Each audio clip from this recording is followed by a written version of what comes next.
Hello বন্ধুরা, চলো আজকে বানাই বাটার পনির।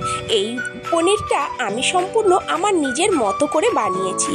আমি জানি না এটা কারোর সাথে মিলবে কি না। এখানে আমি আদা বাটা, ধনে জিরে গুঁড়ো, সামান্য একটু লঙ্কা গুঁড়ো জলে গুলে নিয়েছি। পনিরগুলো হালকা করে ভেজে নিয়েছি। এরপর কড়াই বাটার দিয়ে তাতে দুটো শুকনো লঙ্কা ফোড়নে দিয়েছি। এখানে আমি কাজু আর পোস্ত বাটা নিয়ে নিয়েছি। এরপরে ওই মশলা গোলা জলটা আমি কড়াই দিয়ে ভালো করে একটু নেড়ে চেড়ে নিলাম। এখানে 1 কাপ দুধও নিয়ে নিয়েছি।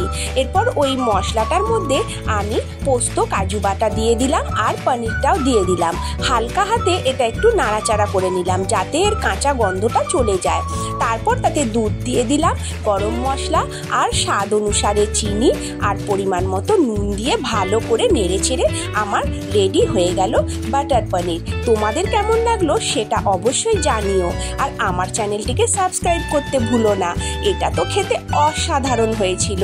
তোমরাও জানিও তোমাদের কেমন লাগলো।